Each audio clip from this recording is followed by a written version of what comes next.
What a beautiful picture. Now, the Dolly Parton song comes to mind when I hear Jolene. Jolene, Jolene. Did that have any impact on your naming her? It was because of that song. Something's not right. Jolene's not answering. Not hearing from Jolene on Mother's Day? On her birthday? She started doing her little Houdini acts. And I thought she was just singing to somebody else. Urgent search for a missing mother in Nassau County. What do you think happened to Joe? Well, she's hanging out with these bad dudes, bad crowd. Sounds like she had trouble with figuring out men. She did. First thought was the boyfriend, had done something. And this is your opportunity here to clear your name, and you're acting like this jackass. I said I had nothing to do with Jolene being missing. I love her. I miss her. At some point, Jolene confides in you some thoughts, some suspicions. It is the actual moment where we perceived we are looking at something more sinister. Who is that figure that walks across in the darkness? You can see them walk around the building just as I did, and then they go ahead and enter the building. No one had any idea how truly unhinged that she was. When I saw the video, hair on the back of my neck stand up moment.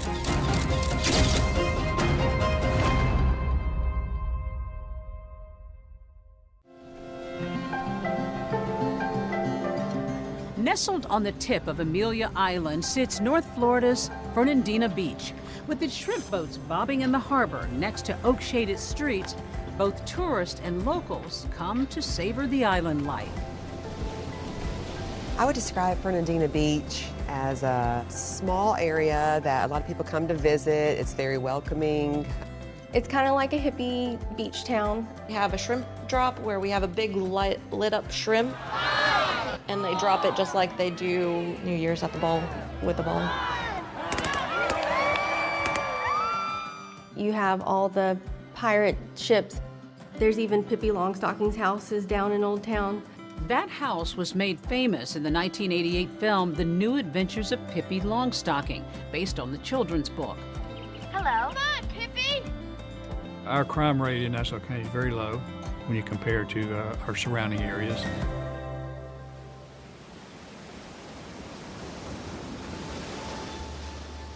But on Mother's Day in May of 2018, Jolene Cummings, a single mom of 3, never arrives to pick up her children from her ex-husband, Jason Cummings. Evening is now falling over northern Florida, and Jolene's 2 young sons are waiting in a grocery store parking lot with their dad. The minutes tick by, but their mom never arrives to pick them up. And it was her birthday, and it was Mother's Day weekend. She always wanted to spend that time with her kids. What were her plans as far as you knew?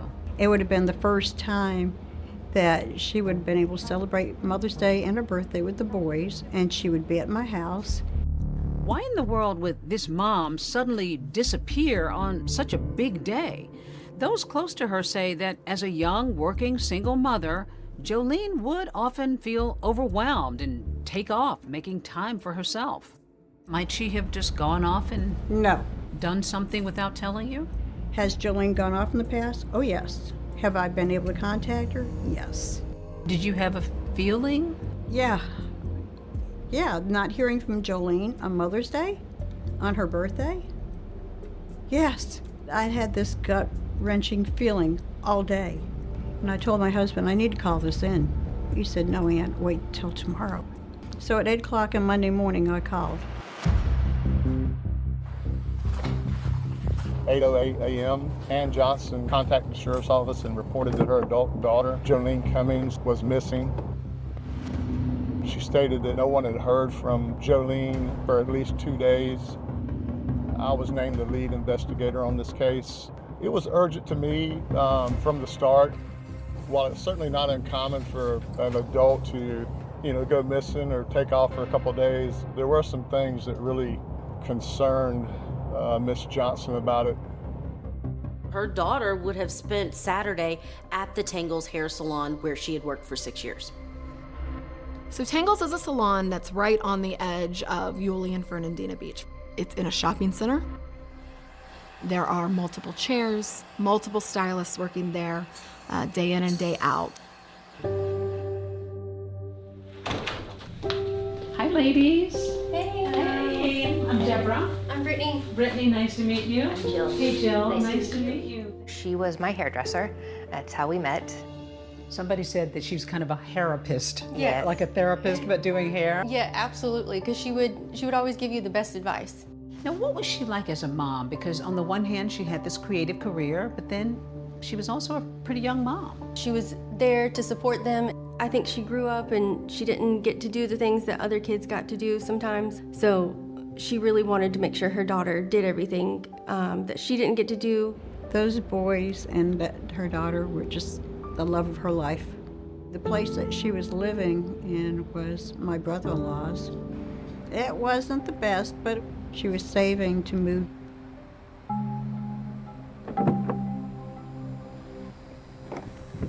I wanted to go to Jolene's home to find out where she lived and to, see if there were any clues there, anything there that might give me an idea where she might be. Jolene's stepfather gave me access to the home. When I went inside, there were cabinets that were hanging by one hinge. It appeared as if somebody had actually punched and kicked holes in the wall. This evidence was very worrisome for a person who's gone missing.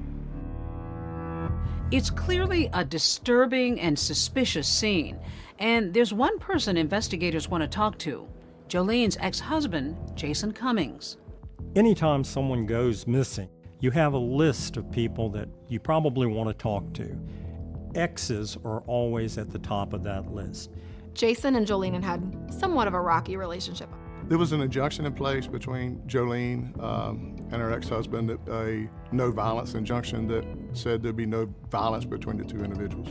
Jason he made it obvious that it was contentious about custody of kids, that the court had not decided yet. Texts between the former couple reveal a volatile relationship, with Jolene once writing, "These kids have seen and heard enough," and Jason responding, "See you in court, Jolene." And in another text, Jason writes, "I hate you, and tomorrow you will hate me. I promise that." They still had an amicable relationship. They worked together for the love of the children. We wanted to talk to him, see if he knows anything, knows about where she may be or has seen her. I made contact with Jason Cummings via phone. I scheduled him to come in the next morning to do an interview at the sheriff's office. It's now Tuesday, 2 days since Jolene was last seen, and her ex-husband, Jason Cummings, is sitting in the Nassau County Sheriff's Office with Detective Harrington. She is my ex-wife. I love her. I mean, she's my kid's mom. Telling him how Jolene's happy exterior hid a darker side of her personality. She's angry most of the time, but she's also happy as she's the type of woman that wouldn't let you know. You could see it on her face, but she wouldn't tell you what was bothering her. When Jason Cummings is answering these questions, he did let police know that it wasn't uncommon for Jolene to sometimes disappear without explanation. But I was like, look, you need to get it together. You know, this right here is the reason why I left her, because she would disappear for a few days. She started doing her little Houdini acts, and I thought she was just seeing somebody else. Jason Cummings let police know that he had an alibi for the day that Jolene went missing. He was with the kids, and he had his parents that he was around who could verify that. And where did you go with that when you left there? Kids ate, we all ate. Granny and Papa, while they were getting ready for church, me and the kids went out there in their room before us, you know. The dad of Jolene's two youngest kids then steers investigators in a completely different direction, mentioning somebody else close to his ex-wife. He said, if you're gonna look at anybody, you need to look at this new guy she's dating. He's not a good guy. She's hanging out with these bad dudes, bad crowd.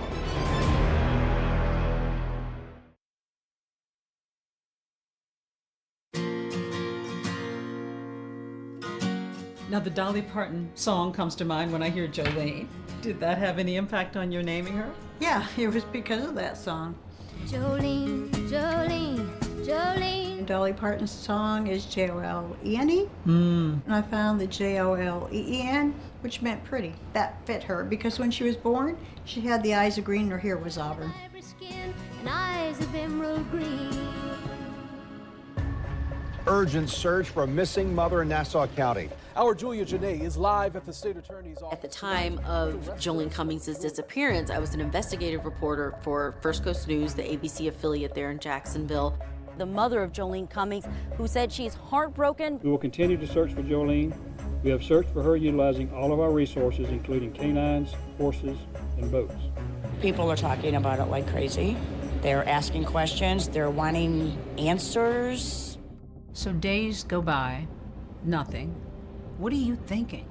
It was the most horrible time of my life. I was searching, friends were searching, Raz was searching with me.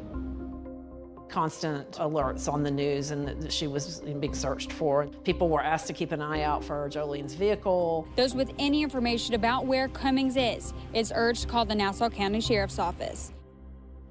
What did you think? I just stopped. I was frozen. I didn't know what to think. And I thought that this is not my Jolene. This has to be somebody else. And then I went online to look it up, and sure enough, it was her picture, and I just had a sinking feeling. Now, detectives are ready to interview their very first person of interest, and that would be Jolene's ex-husband, Jason Cummings. These two had a volatile relationship. What do you think happened to Jolene? Me personally, I hope that she's not going to be found, and now she's got all this attention on her, she's probably scared. Is that your hope, or is that your thought? What is my hope? But while he's in the hot seat, Cummings tells Detective Harrington that he should be looking at another Jason in Jolene's life. I just know his first name's Jason. I've never met him. I got text messages from other people saying he's bad news.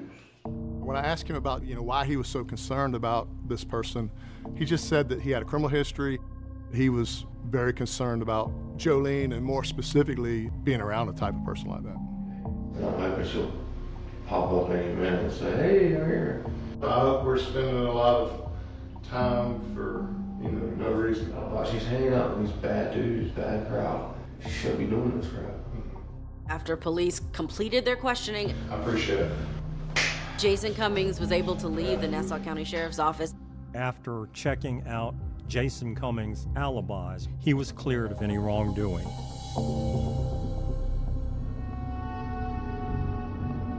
The next person of interest that we wanted to look at is her current boyfriend, who she had broken up with, Jason G.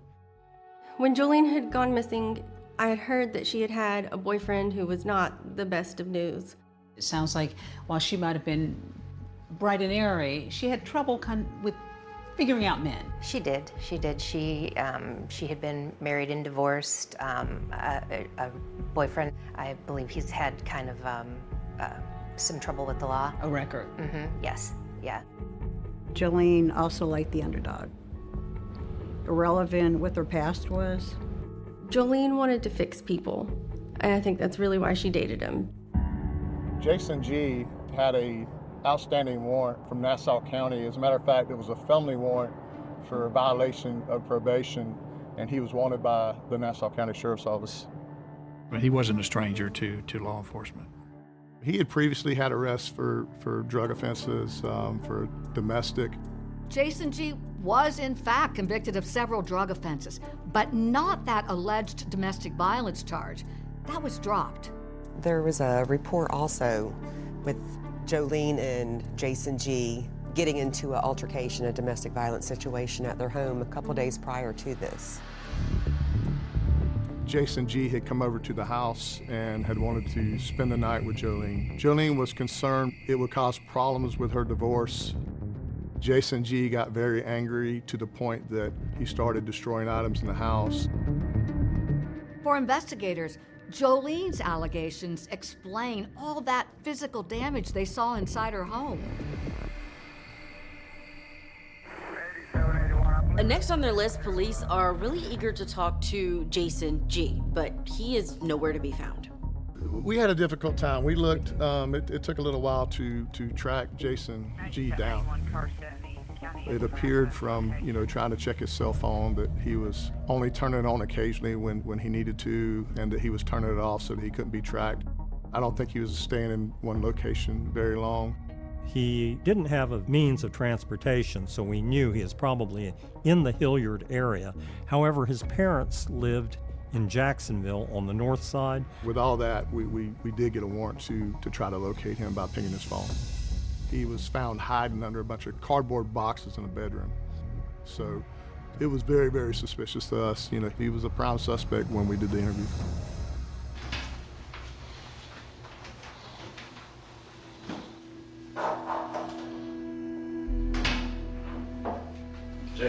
When the interrogation of Jason G. starts, it begins with the detective keeping his tone pretty calm, his demeanor pretty calm. Can we go just kind of back to the beginning and tell me, how you guys got together, where you met? That's a little over a year ago. We went to school together and didn't never know each other, but I went over to the party and we just got together and just clicked. But now cops are ready to take off the kid gloves. The temperature inside of that interrogation room heats up. You're hiding out. I just found out about Jolene being missing yesterday.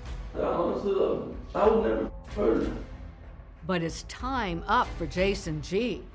Detectives see something that makes them wonder whether he had gone one step too far. You got some scratches on your wrist and everything. To me, they looked a lot like fingernail scratches, which really, really concerned me. This is your opportunity here to clear your name, and you're acting like a jackass. So things aren't looking so good for Jason G. But then, a new piece of evidence emerges that just deepens this mystery. We want to know, who is that figure that walks across in the darkness?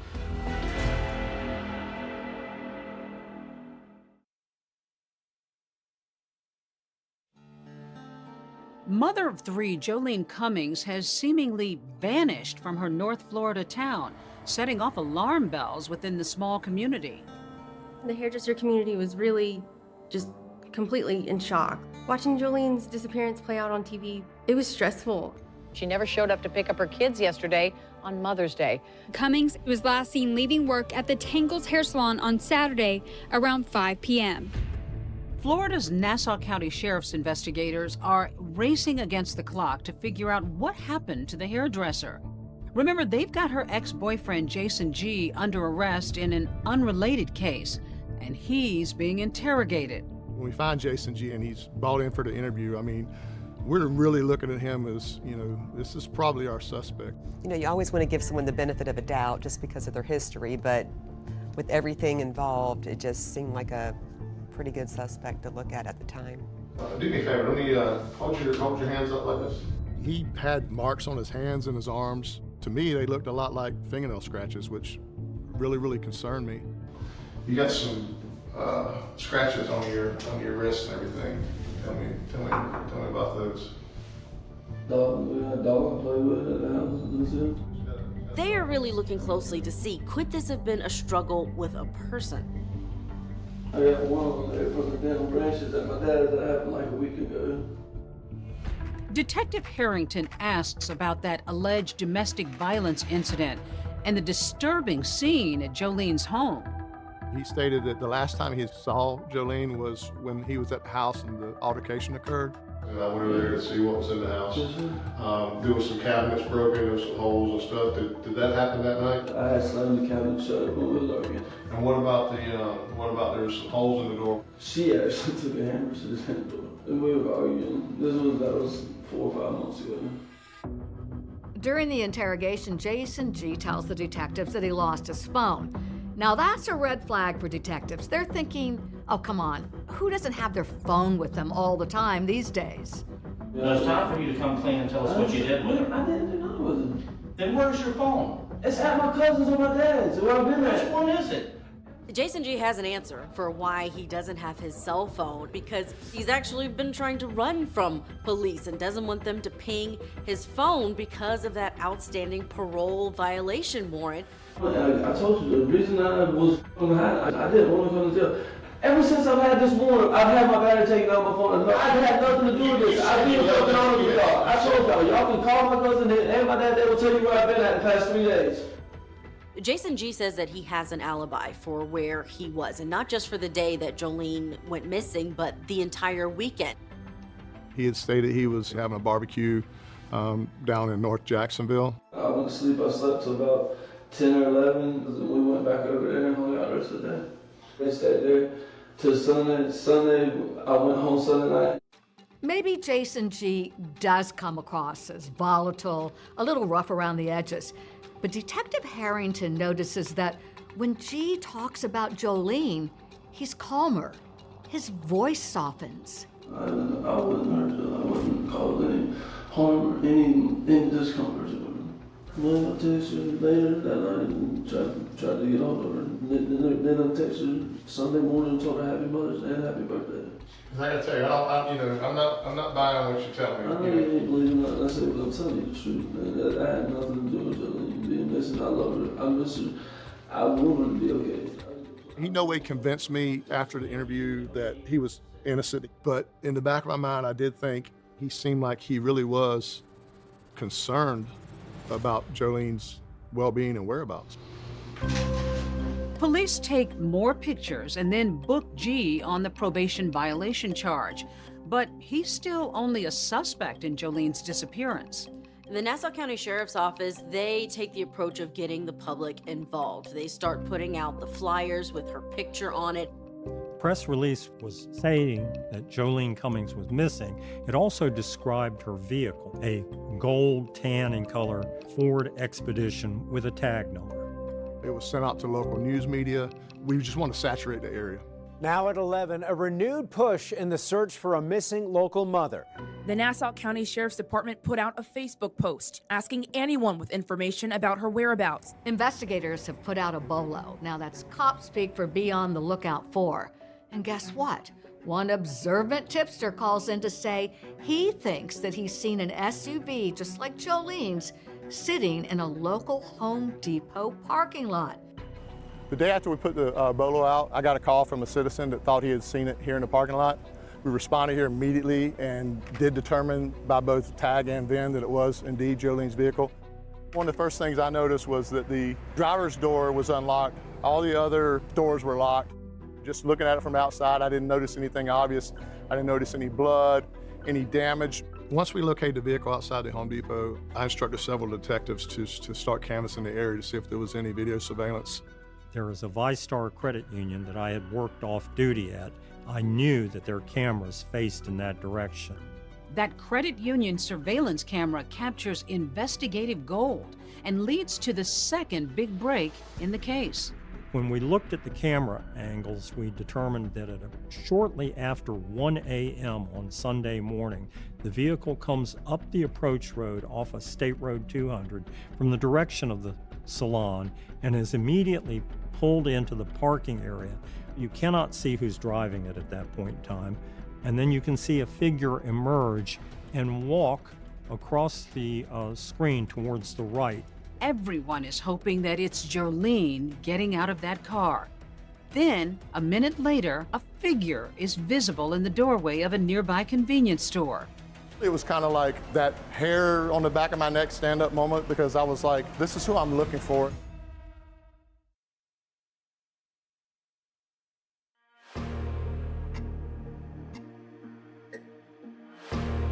Hairdresser and mom Jolene Cummings has been missing for 3 days now, and Florida's Nassau County Sheriff's detectives are working several leads. One of them is Jolene's ex-boyfriend, Jason G., who tells police he's got an alibi. He says he was at a barbecue all weekend. Jason told us where he had been and who he had been with, but his story checked out. He ultimately was cleared. Now that Jolene's former boyfriend and her ex-husband are cleared, they're out of the picture, police are laser focused on that Home Depot parking lot footage. It's the shadowy image, a person emerging from the area near Jolene's SUV. We want to know who is that figure that walks across in the darkness. Once Jolene's vehicle is discovered, police look through it to see if there are any clues as to her whereabouts. Breaking developments in the case of a missing Nassau County mother last seen on Saturday when she left her job at a hair salon. Today, her vehicle found in the parking lot of a Home Depot. Earlier that day, investigators visited Jolene's workplace, Tangle's Salon, where one of her co-workers, they've been told, was the last person to see Jolene the night before Mother's Day. You always want to know, in a missing persons case, the last person to see the victim, and that was an individual, a co-worker by the name of Jennifer Seibert. Jennifer Seibert had been working at the Tangles hair salon for a couple of months. Jennifer Seibert did come with this air of mystery. And they didn't have a whole lot of background information on her other than what was on her application. What did you know of her? I didn't know anything of her. She was just a newcomer. Now, the very moment that investigators arrive at the salon to ask questions, Jennifer Seibert pulls up into the parking lot for her shift. But then, she does something rather suspicious. When Miss Seibert learned that there was a detective there at the business, she immediately leaves the parking lot and does not come back and go to work. At that moment, we're thinking, why would she not want to tell us anything about her coworker? Yeah. Why would she Honestly, leave? at the time, I think it was more of a red flag to you than me. It was kind of a red flag, but she kind of was like, that's really, really strange. Jennifer Seibert even tells her boss to not bother to keep her check there, that she should just mail it to a forwarding address. Seibert also sends a text with an explanation for why she bolted. She claims she was fearful of an ex-partner. She even writes, "My ex is terrible. When it comes to him, I fear for my life."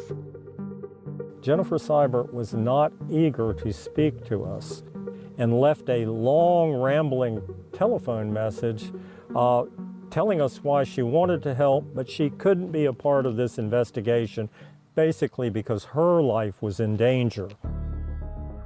From the moment that police see the vehicle of Jolene Cummings parked in that parking lot, they are canvassing the area. They really want to know who got out of that car when it was parked. Once we observed the surveillance video of the person exiting, we could tell which direction they walked in. The only place that would have probably been open at that time would have been this convenience store. The first camera that I picked the person up on would have been here, and you could see them walk around the building just as I did. Then they walk down, and they actually stop here for a minute and address the clerk that's standing outside on a break, and then they go ahead and enter the building. The video from inside the convenience store is a big break. Who is it that walks in? When I saw that, it was kind of like that hair on the back of my neck stand-up moment, because I was like, this is who I'm looking for. The person who walks through the front door is Jennifer Seibert. And she's dressed in all black, she's got on combat boots, and she seems really chatty with the attendant while she's there. I conducted an interview with a store employee who was working there as well. There was a female that came into the store the other night, right here. Yes, she said something about how she was out with a couple of friends drinking. When I tried to go back inside to go back to working, she wanted me to stay around. He said that she was acting as if she was nervous or scared about something. She asked him to call a taxi cab for her. We were able to capture a video surveillance that actually shows the taxi cab pull up. It pulls into a spot just over here in front of the store. You could see her enter the vehicle in the front passenger seat, and you could see the cab pull away. We were able to not only determine who the cab driver was, but interview him. What do you recall about that person? She was dressed in like a black workout outfit. She had black hair, had it up in a bun on her hood. She didn't appear to have a purse or anything on her. What stood out to me and the cab driver was that Jennifer Seibert had stated that she had been out with friends that didn't have enough money for gas, but yet she had prepaid for the cab ride on a credit card. I found that kind of odd, because if a person's prepaying $20 on a credit card, they should be able to give somebody $5 worth of gas and get a ride. The location that the cab driver was asked to take Jennifer Seibert was of interest to detectives because it wasn't exactly where she worked, the Tangle Salon, but it was in the same shopping center. He dropped her off by a small black vehicle, which we knew that was what Jennifer Seibert owned and drove every day to work. At that point in time, our number one priority is to find Jennifer Seibert, who is now purposely evading us. But there's just one major problem. Police can't find Seibert. The address on her Tangles job application isn't even real. I went to that location, and what I discovered is that it is a non-existent address. It's a fake address. This is the fake address that Jennifer Seibert has given in her application for employment. Just nothing here. There's no residences, nothing. And it became apparent to me that this was something amiss.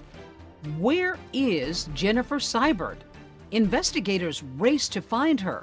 Will they also find Jolene?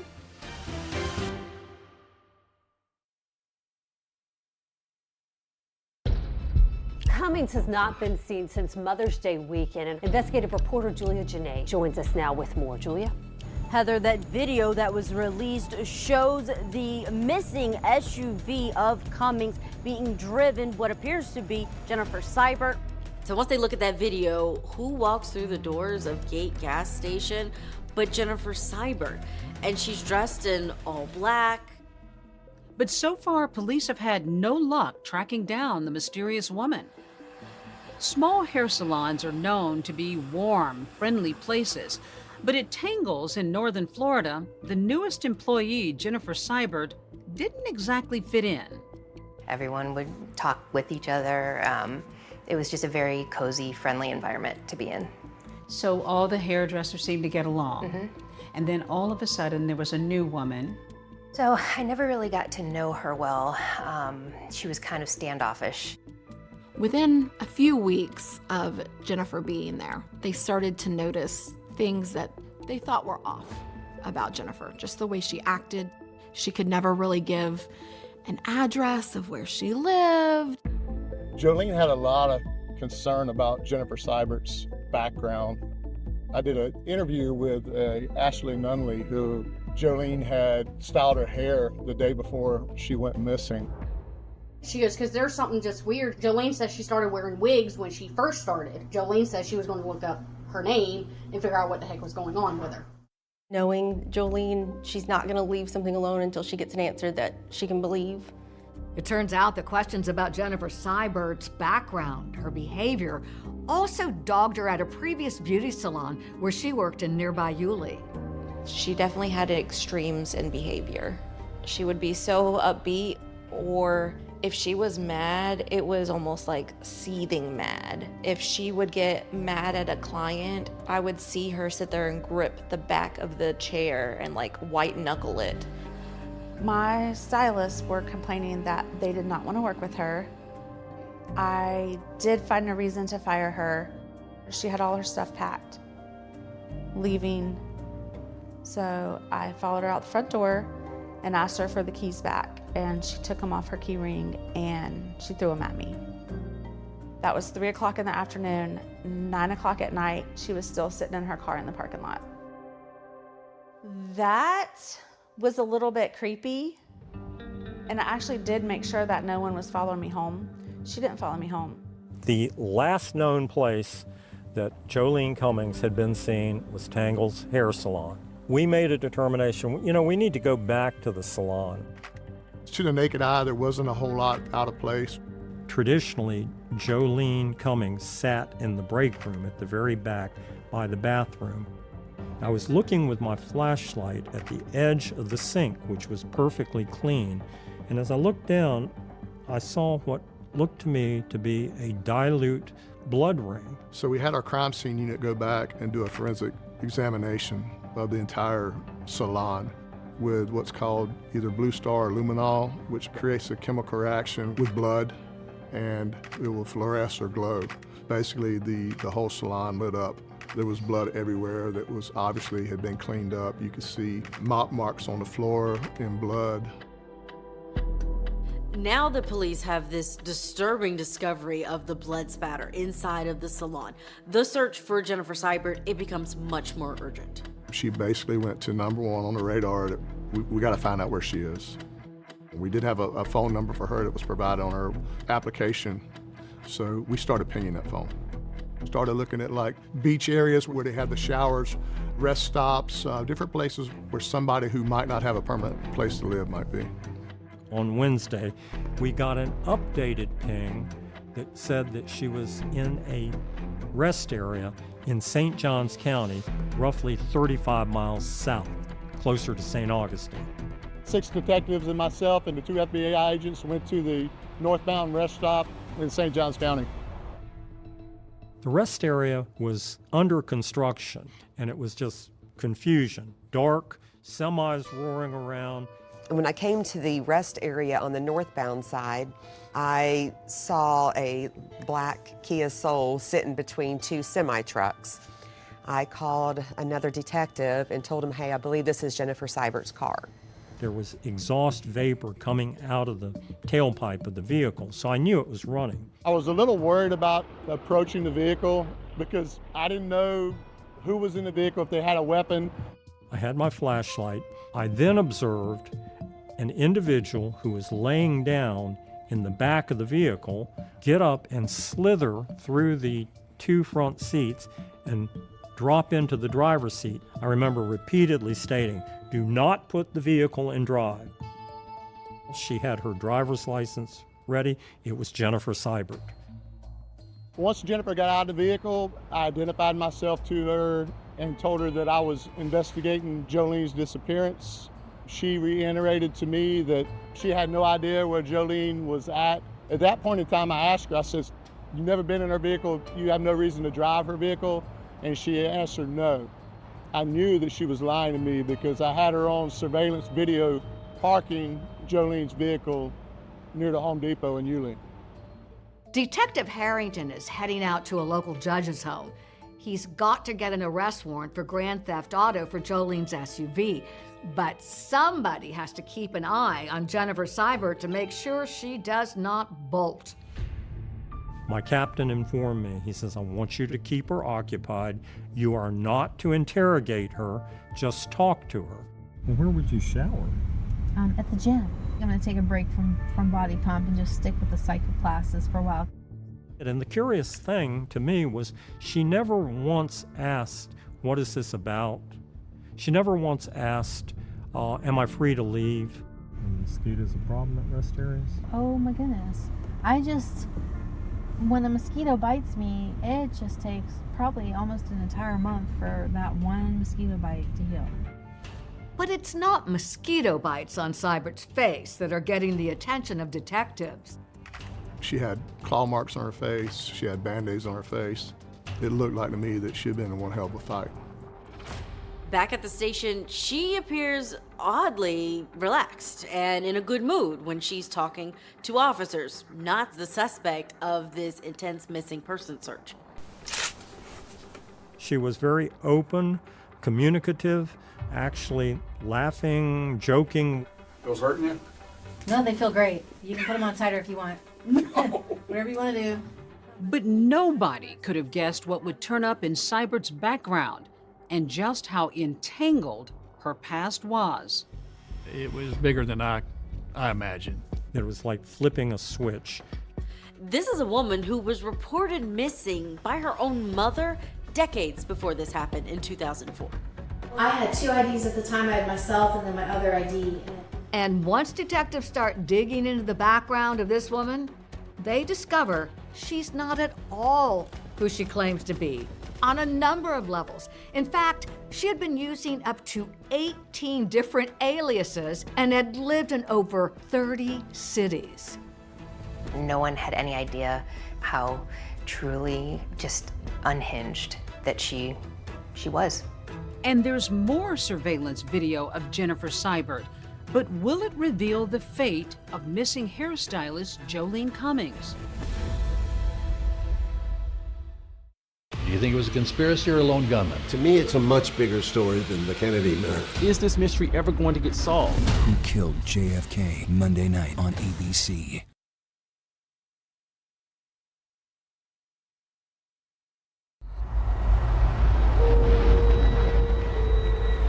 This was the most bizarre. Very diabolic. Truly unhinged. Watching Jolene's disappearance play out on TV was stressful. Missing mother in Nassau County. Jolene Cummings was dangerously close to discovering that Jennifer Seibert was not Jennifer Seibert. Jolene said there's something going on with her. I'm gonna find out. She had stolen the dead child's information and created a false identity.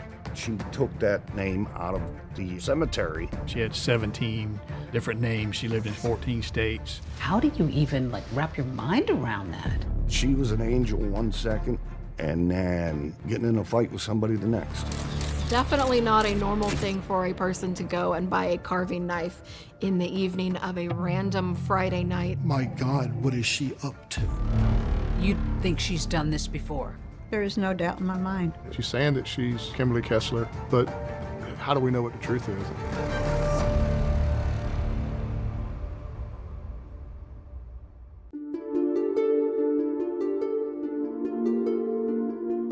Well, it was her birthday and it was Mother's Day. And I wanted her to be reminded that she was my special blessing on a Mother's Day, a gift that no other could compete. And then text her that Saturday and, hey, did you get the angel? And that was the last text.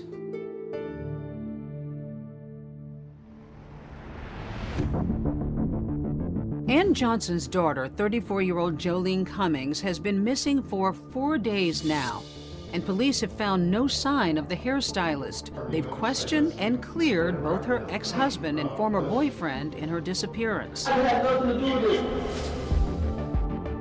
Crime scene detectives went to Tango Salon to look a little closer.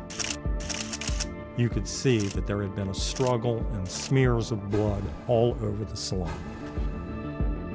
Now we know there must have been a big fight in that salon.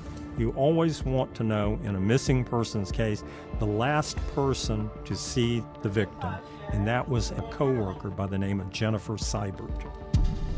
Jennifer Seibert became the focus of the investigation after she was spotted on surveillance footage, abandoning Jolene's vehicle in a parking lot and then walking into a convenience store to call for a taxi.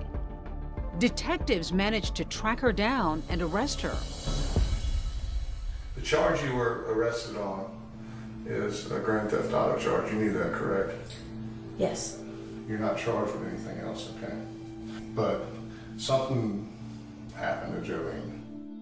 Right out of the gate, Jennifer Seibert sits down in this interrogation room and she drops this mind twister on detectives. She tells them that her name isn't actually Jennifer Seibert. My fingerprints, they come up as Kimberly Lee Kessler, so I would prefer to be called Kim. The last time I got picked up was back in 1999 and I bonded out. So you've actually kind of got you've got a history under that name? I'm ready to go back to being myself. Kimberly Lee Kessler. It's Okay. kind of a silly middle name, isn't it? It's like my mom stuttered. So right now we were taking in who is Kimberly Kessler at this point.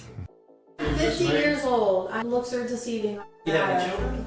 I do. I have a son. That's what got me running in 1999. Child Protective Services snatched him while I was at work from the babysitter, and that really sent me over the edge.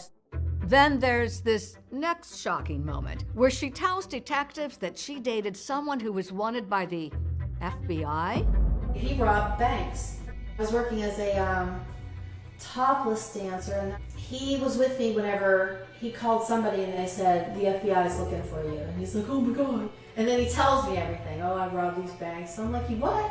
And I hid him in my apartment, and that was like kind of almost the beginning. She loved to brag about her past, and she was very proud of that. She had been running for the past 20, 25 years and didn't want to be found. It's a bombshell, but is it true?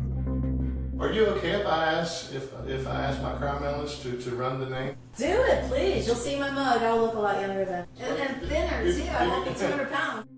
Well, it's unusual when someone that is a person of interest is just joking around, acting like nothing's wrong, nothing's going on. And during the interview, I kind of wanted to let her talk as much as she wanted to, but at some point in time, I knew I had to ask her about Jolene. Did you guys ever hang out after work? Did you ever go anywhere together? She ever allowed you to use your car? No. Her demeanor changed. She became evasive. You accused me the other night of, you're like, where's Jolene at? So, and I do not know where she is. I think you know where Jolene is. We're gonna find out what happened. You can help me do that. No, I cannot. Whatever fury may come. So let me reply this way, and you may not like the answer. I would like legal counsel. With Jennifer Seibert now refusing to talk, it's up to investigators to determine fact from fiction.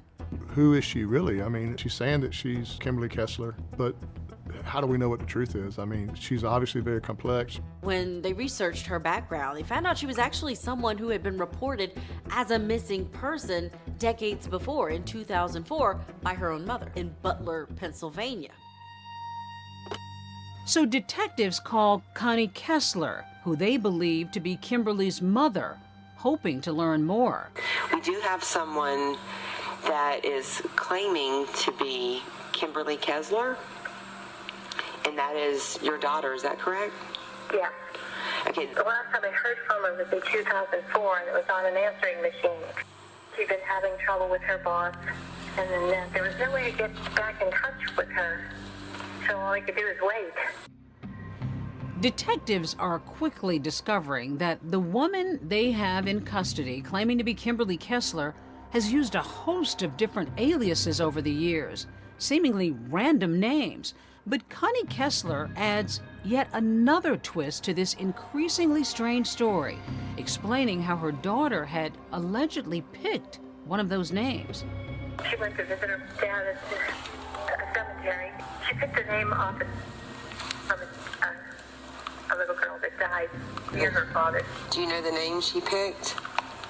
Yeah, it was Pamela Jean Cleaver. She could be anybody.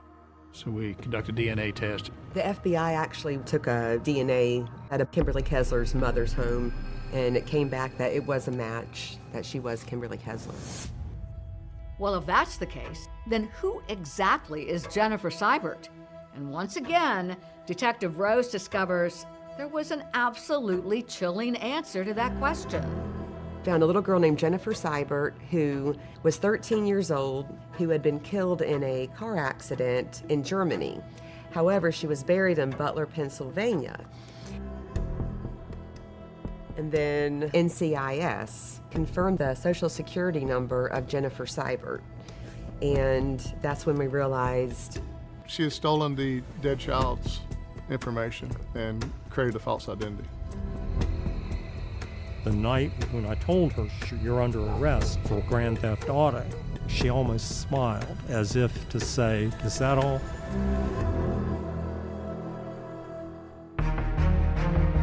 Police are just scratching the surface in their search for a missing mom, and now they're about to dig up a tangled tale of chaos beyond what they could have ever imagined. I saw something about stabbing you in the leg. Can you tell me about that? In hindsight, I should have ran.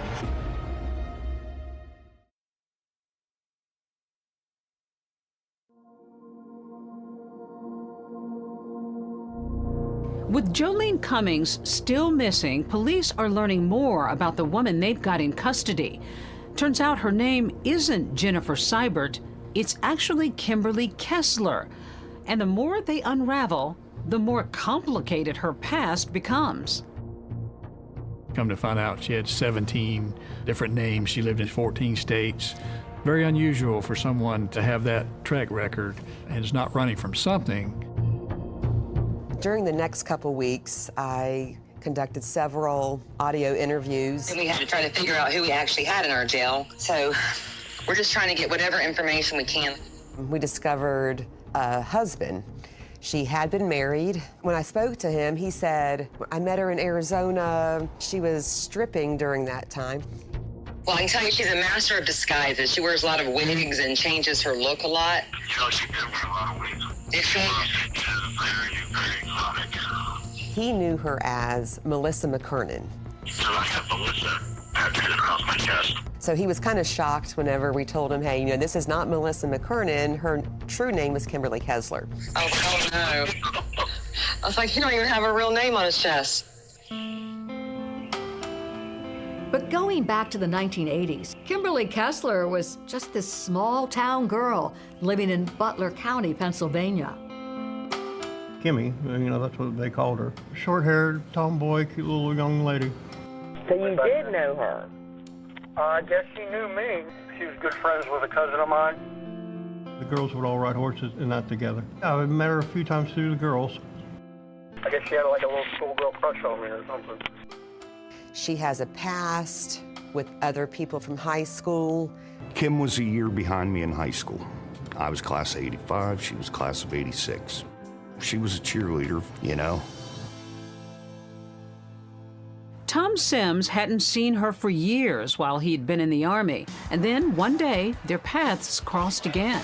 I stopped in the bar to have a beer, and she was working. She was blonde and fit and beautiful, and we went out for drinks, and yeah. They eventually end up dating and living together. Can you tell me some more about her? She's got a handful. She wasn't a friendly person, always scheming. She was an angel one second, and then getting in a fight with somebody the next.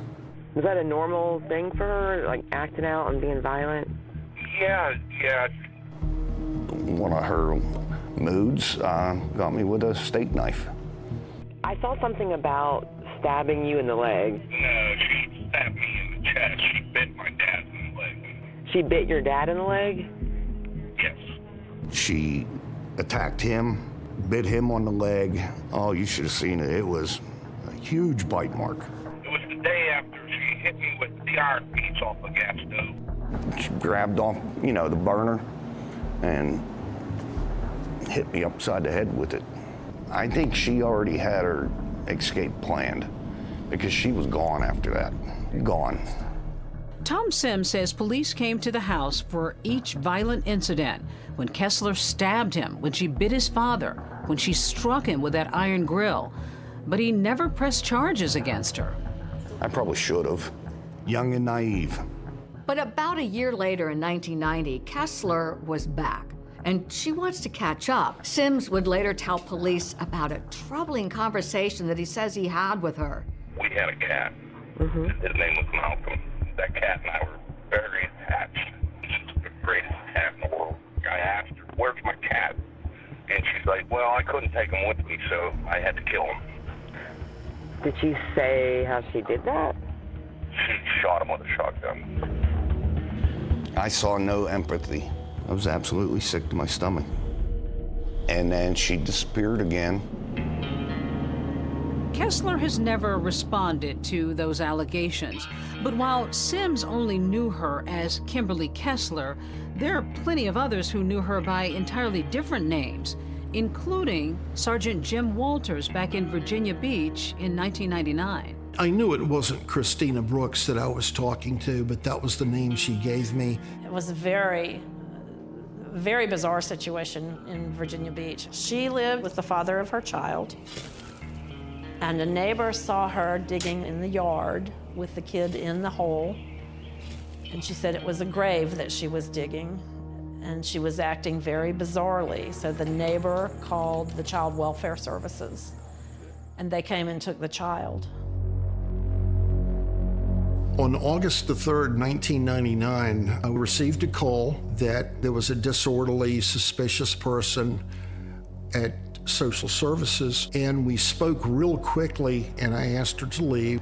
That's when we followed Christina Brooks out and stopped her on the other side of the bus stop. Sergeant Walters says he's never forgotten what he says he discovered in her purse. A Smith & Wesson .357 Magnum, a taser, and a roll of duct tape. We call it a kidnap kit. Sergeant Walters arrests Christina Brooks for carrying a concealed weapon without a permit. Found out later that she was released on her recognizance, and of course, gone. It gave me chills. My God, what is she up to? Turns out she was up to a lot. Remember that childhood friend, David Trempis? By 2018, he was living in San Antonio when he says he got a message on Facebook from a woman in Florida. I got a friend request from Mia Stone, you know, and I accepted it. She told David Trempis that she wanted to help him out. He was kind of going through a custody battle with his child. She's real persistent. I told her, well, if I ever come down to Florida, I'd meet you. And the very next day, bam, she was here. She just got there overnight. That was kind of freaky in itself. I said, I'll meet you at the Whataburger in town. You know, she come walking up, and she had that big black curly wig on, and it was, you know, down over her eyes, and, you know, it was just out of place. And she had a scar on her face. David Trempis told police that Mia Stone claims she got the scar when her ex-husband tried to run her over. And now she wanted to move to Texas and marry Trempis. Well, she wanted to move in with me. That's why she was up here. You know, and I just kind of played it cool and said, it was great to meet you. And then, well, I got the hell out of there. It's time to go. About a week later, Jolene Cummings goes missing. Not long after, Trempis says he got a call from the sheriff's office in Florida asking if he knew a woman named Mia Stone. She also goes by the name, there's like 18 names, Mia Stone, Jennifer Seibert. Her true name is Kimberly Kessler. That girl's name's really Kim Kessler? Yes, sir. She never let on to that. Her real name was Kim Kessler. So investigators are left to wonder, had Jolene figured out Kessler's grand deception? No one had any idea how truly evil she was. And had Kessler retaliated by doing the unthinkable?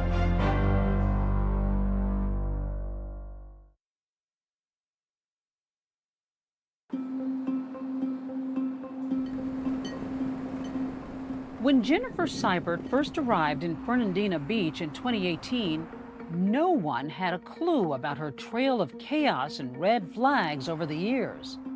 Let me tell you what, Jolene was very inquisitive, very intuitive, and when she said someone's fake, it's like, you're putting on an act, or you're not who you say you are. So was Jolene on the verge of discovering the real story about the woman now known as Kimberly Kessler? I believe 100% that Jolene was going to check to see who she was. Investigators uncovered text messages Jolene had sent about the new employee, suggesting there was something off about her that she couldn't quite put her finger on. Did you get a vibe between the two of them when she was in the salon? Yeah, Kimberly was kind of standoffish, and there was definitely some tension between them. Well, the theory is that Jolene Cummings was dangerously close to discovering, number one, that Jennifer Seibert was not Jennifer Seibert, and number two, who she might really be. Towards the end, it had gotten contentious to the point that they would yell at one another in front of clients. And there had been a fight in particular where the argument ended and Jolene looked at her client and said, there's something going on with her. I'm gonna find out. I think that pushed Kim Kessler, Jennifer Seibert over the edge. Just stand up and bend over a little bit for me.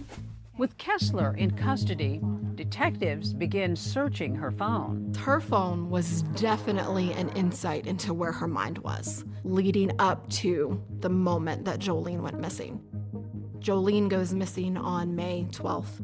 We see Kimberly Kessler's search history starts to shift from recipes and stores and the normal things to how long does it take for a body to decay? How to hide the evidence of a crime. It was very weird what she was searching. You know, no body, no crime.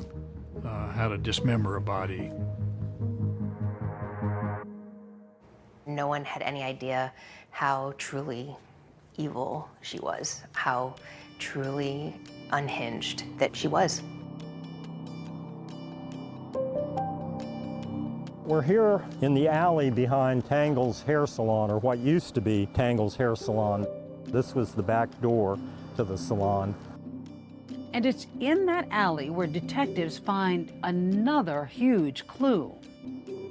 We have video surveillance from two different sources, and the dumpster behind us is visible in several of those videos. The surveillance video shows Kimberly Kessler taking numerous large trash bags that are pretty full and pretty heavy based on the way that she's got to swing them into the dumpster behind the salon. Her duties were not to carry out the trash, which was picked up Monday mornings. So it was unusual that after hours she would still be here. Once detectives start piecing things together from inside of the Tangle salon and looking at the alley outside, they start to develop a theory that Jolene Cummings may have been dismembered and discarded in that very dumpster. They processed the whole place, and there was so much blood there that nobody was going to survive that. Investigators scan that surveillance tape, hoping for more clues, and boy, did they get one. They see Kessler driving by Tangles as though she's checking to see if the dumpsters had been emptied. We discovered that the local waste company had actually picked up the dumpster for disposal. And at this point, she no longer drove by. Police learned that the contents were taken to a landfill in Georgia, about 25 miles away from Nassau County. The FBI took the lead on actually searching the landfill. The FBI Jacksonville team's been working around the clock in support. This landfill is absolutely enormous. We knew it was going to be a needle in a haystack, but we knew we had to try to search and see what evidence, or if Jolene herself was in that dump. It was 117 degrees, so it was miserable, but had to be done. It was gut-wrenching. I mean, I was in tears to know that you could be thrown away like trash when you were an amazing person. But after nearly a week of combing through the landfill in scorching temperatures every day with no positive results, law enforcement called off the search. Sheriff Leeper, he didn't have to say anything. His face said it all. It was a face of disappointment, of grief that we didn't find her. Inside, this had to just be your worst nightmare. It's a nightmare that no parent, no one that has a loved one should ever have to endure. The not knowing was the worst. Despite not having a body or finding the remains of Jolene Cummings, the state attorney's office decides they are going forward with charges of murder against Kimberly Kessler, along with grand theft auto. At the point that I'm coming into the case, I am focused on justice for Jolene. With prosecutors now preparing to try Kimberly Kessler for first-degree murder, she's going to undergo yet another transformation. Jordan Beard is Jolene Cummings' cousin. And with behavior like that, is she actually fit to stand trial for Jolene's murder?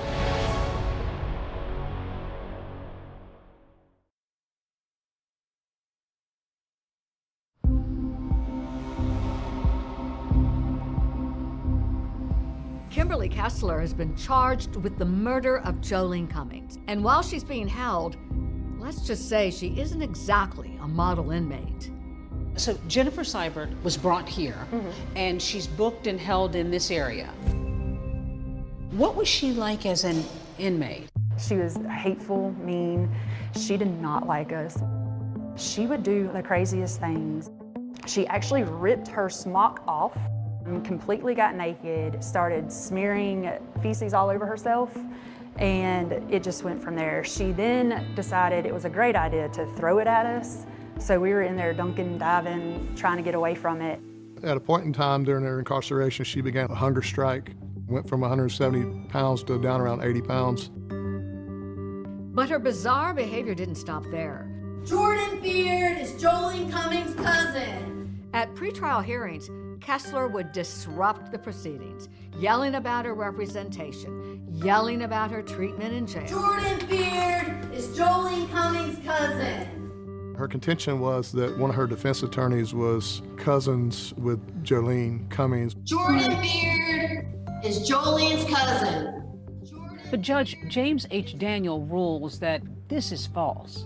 There was no relationship between Jordan Beard and Jolene Cummings or anyone in Jolene Cummings' family.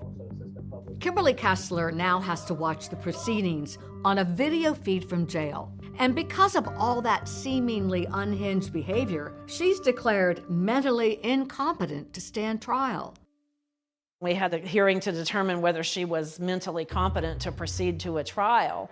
And we presented evidence to show that she was delusional, she was mentally ill. Kimberly Kessler had a lot of strange tendencies, and prosecutors did not believe it. They felt that she was putting on an act in order to avoid having to face the charges against her. But I actually went over there one day while she's not eating, and I wanted to talk to her, and I determined right then that she was putting on an act, trying to let everybody think she's crazy. As time goes by, more hearings are held to make a determination as to whether Kimberly Kessler is competent to stand trial. A judge is now weighing whether murder suspect Kimberly Kessler is mentally competent and whether she'll need to be force-fed. At these hearings for competency, there was a psychiatrist who testified as to whether or not Kimberly Kessler could be a part of her defense and ultimately be competent to stand trial. And you have found Ms. Kessler intelligent and strategic. Some of the things that she does are very intentional. What I mean is that her behavior is something that is thought out and organized. Even Kessler's jailers were brought to the stand to say that they believed she was completely rational. Was Ms. Kessler capable of communicating her thoughts and her needs to you? Yes, ma'am. A high-profile murder suspect is competent to stand trial. That's according to doctors at a Florida hospital. I felt like she was choosing to do this for whatever reason, and it was not the product of some mental health disorder. Finally, after 3 long years, Jolene Cummings' family is in the courtroom, about to get their chance at justice. Kimberly Kessler, a former co-worker of missing Nassau County mother Jolene Cummings, is charged with first-degree premeditated murder. The trial was very much anticipated. Jolene's mother was very popular. She knew a lot of people, and a lot of people supported her. And it was a very tragic and traumatic situation for her. And the news covered it pretty relentlessly. Just as this trial begins, it's almost immediate that Kimberly Kessler starts having her typical outbursts in the courtroom. I refuse the public defender's office. They appointed Jordan Beard, Jolene Cummings' cousin, as my public defender. They appointed Jolene Cummings' cousin as my public defender. What, you don't want the public to know that? She will be downstairs as she's been through the proceedings thus far. There are critical stages in a proceeding where the defendant has to be present. Trial would be certainly one of them. However, it's also my job to make sure that the state has the ability to prosecute a case. The judge decides to excuse Kimberly Kessler from the proceedings, and now there's the opportunity for the state to actually get started with their opening statement. The following evidence will establish premeditation beyond a reasonable doubt. Premeditation that the defendant planned Jolene Cummings' death. But as Jolene Cummings made plans for the next day of her life, the defendant had planned Jolene's death. Prosecutors are about to present the heart of what they insist is a pre-planned murder case. Video of a shopping trip, and what Kessler is buying will chill you to the bone.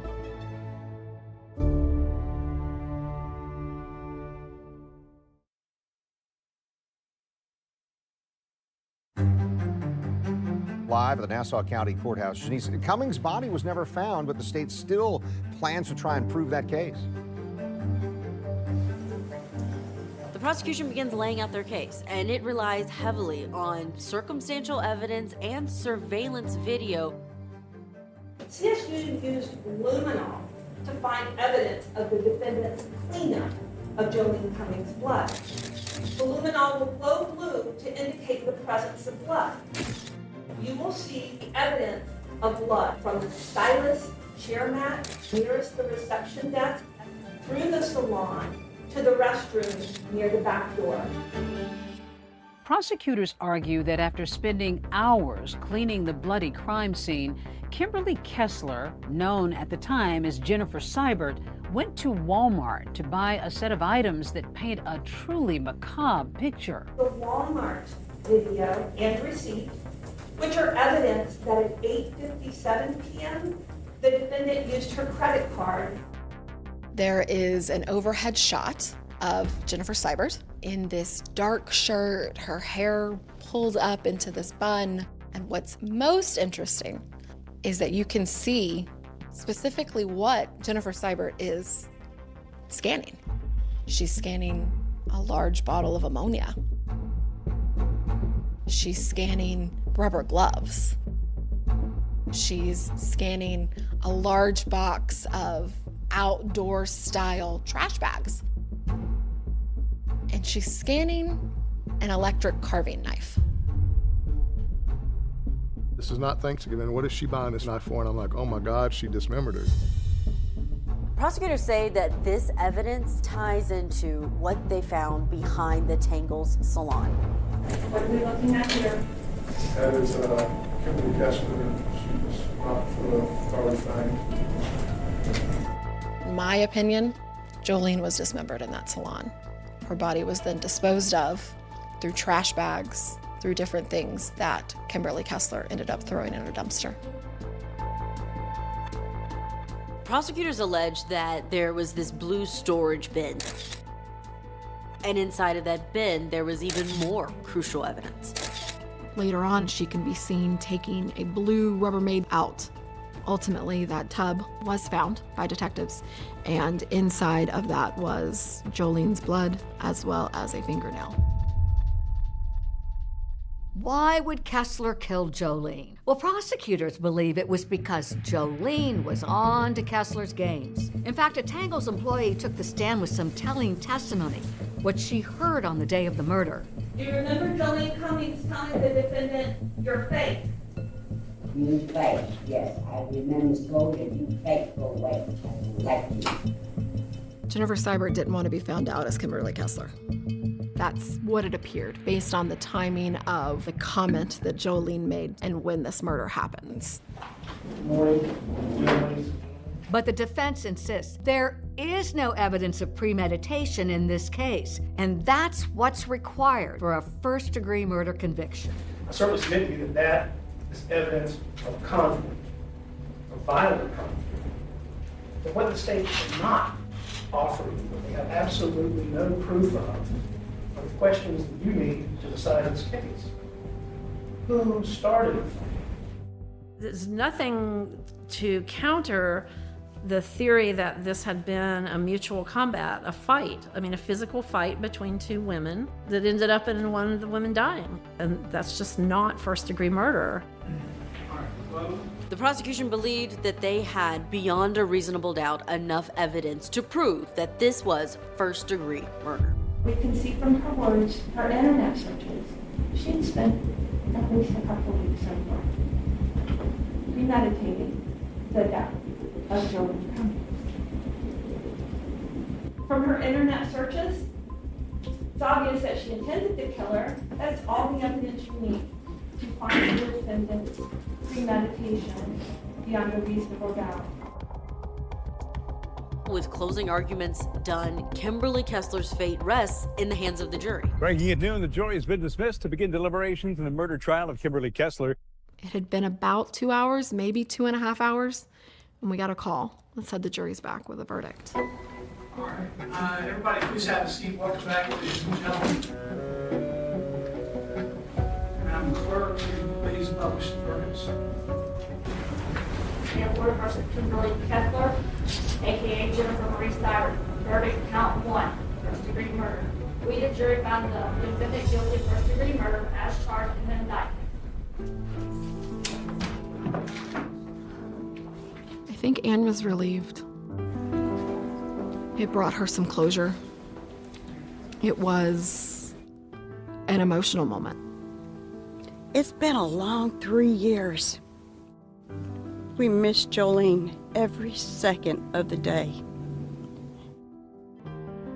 Jolene's family feels they finally found justice, but with Kimberly Kessler's trail of deception and mayhem, police have a lingering question. Could there be more victims out there? I believe she's running from something.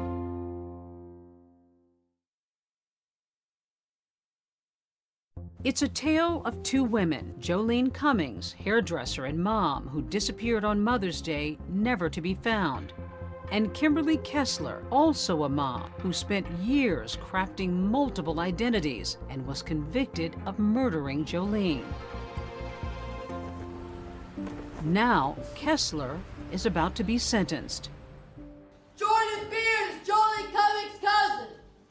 And like so many times at trial, Kimberly Kessler disrupts the proceedings and is taken out of the courtroom. Before handing down his sentence, the judge hears a victim impact statement from Jolene's mom, Ann Johnson. When my precious daughter was murdered, others died. I found his struggle to made some sort of semblance of life ever since.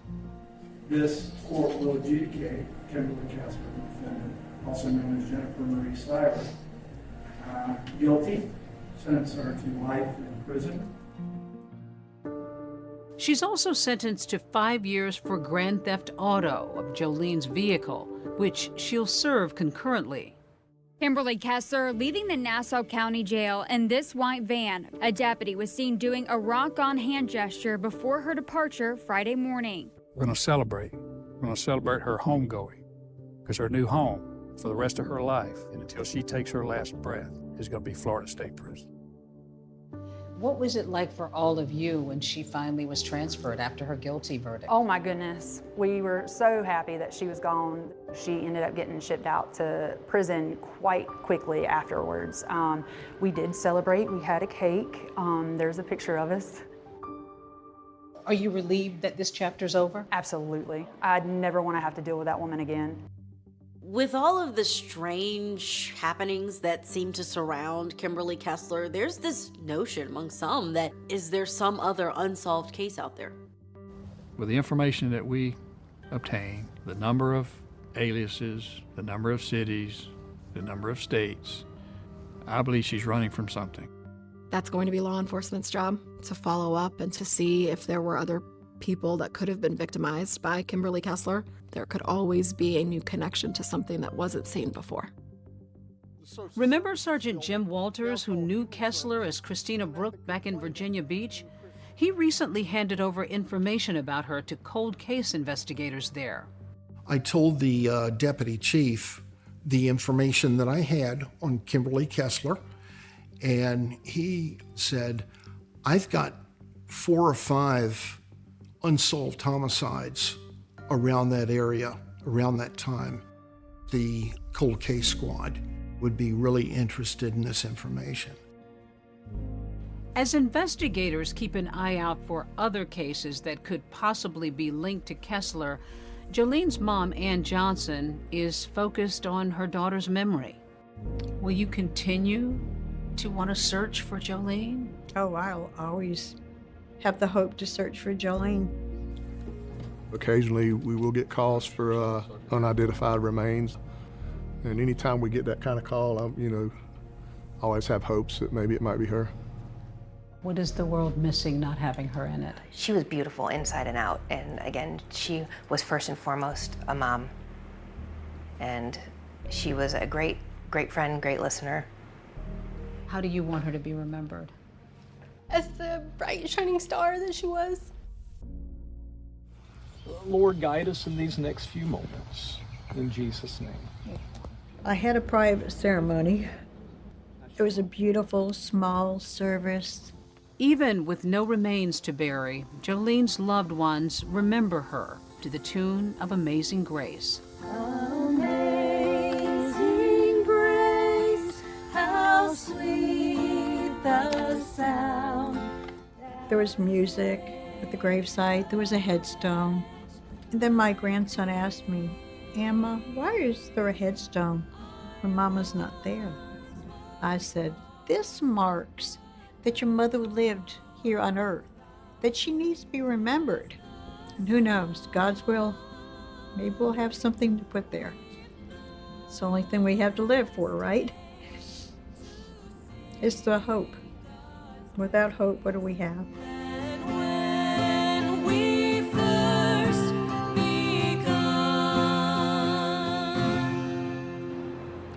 Jolene's mom, Ann, telling me, David, that she hasn't given up on the hope of possibly finding her daughter's remains, with the hope of having a true burial after all these years. Let's hope for her.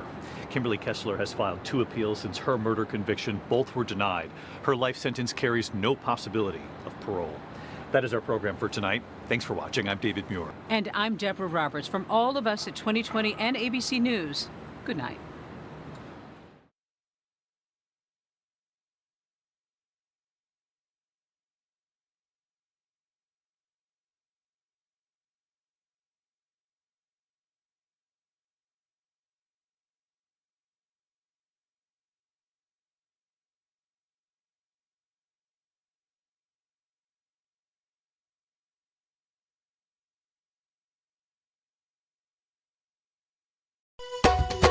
दुनिया 2 दिन दी बंदावे मौत दमाल दुनिया 2 दिन दी दुनिया 2 दिन दी बंदावे मौत दमाल दुनिया 2 दिन दी आए कर तू कुछ ख्याल दुनिया 2 दिन दी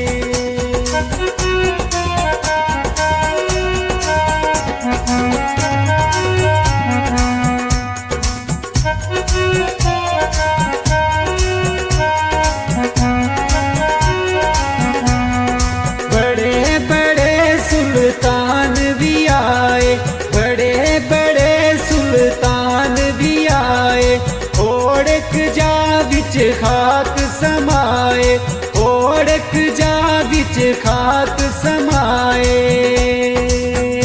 आए हो गए ख्वाब ख्याल दुनिया 2 दिन दी आए हो गए ख्वाब ख्याल दुनिया 2 दिन दी दुनिया 2 दिन दी बंदावे मौत दा माल दुनिया 2 दिन दी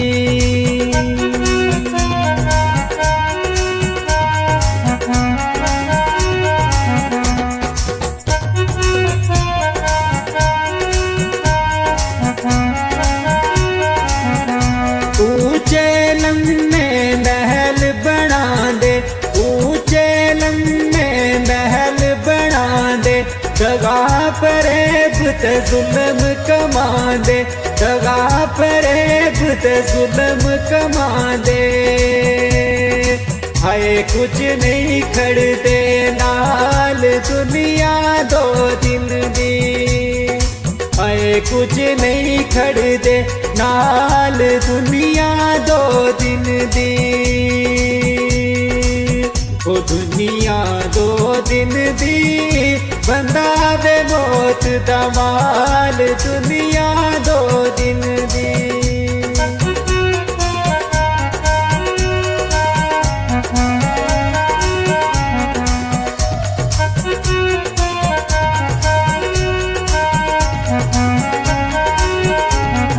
दुनिया देंदी दुख बतेरे दुनिया देंदी दुख बतेरे वीरा कोलू वीर नकेड़े वीरा कोलू वीर नकेड़े आए मावा तू विछड़े लाल दुनिया 2 दिन दी आए मावा तू विछड़े लाल दुनिया 2 दिन दी ओ दुनिया 2 दिन दी बंदावे मौत दा माल दुनिया 2 दिन दी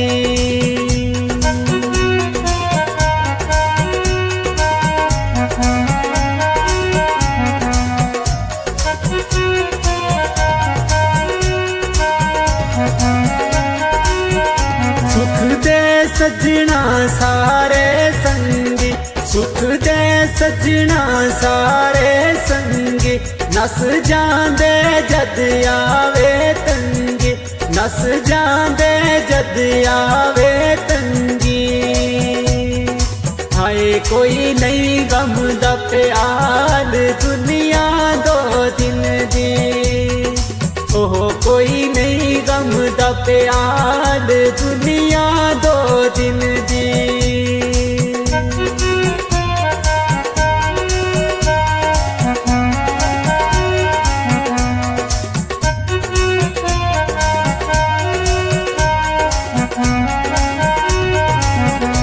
हसना रोना गम लाचारी हसना रोना गम लाचारी आज मेरी कल तेरी बारी आज मेरी कल तेरी बारी हाय कंजरी दीनी मिसाल दुनिया दो दिन दी हाय कर तू कुछ ख्याल दुनिया दो दिन दी ओ दुनिया दो दिन दी बंदा बे मौत दा माल दुनिया दो दिन दी ओह कर तू कुछ ख्याल दुनिया दो दिन दी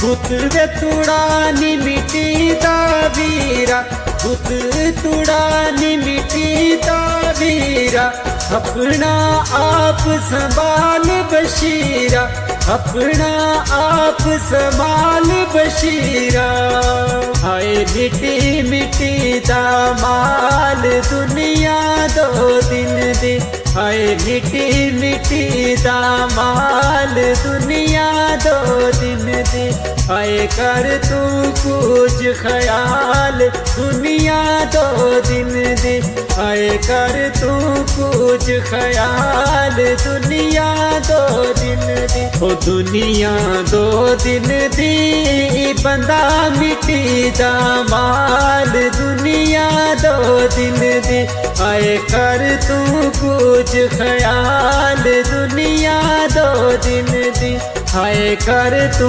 कुछ ख्याल दुनिया दो दिन दी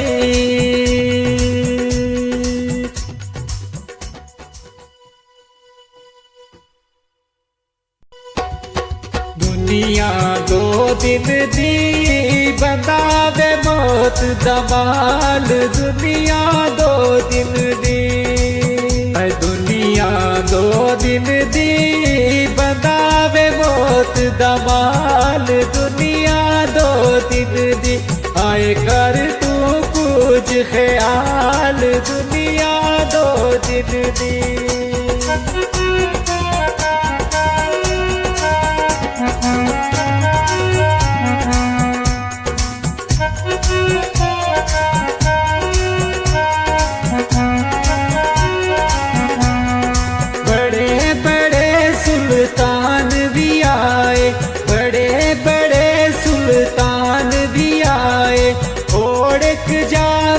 खाक समाए ओढ़क जा बिच खाक समाए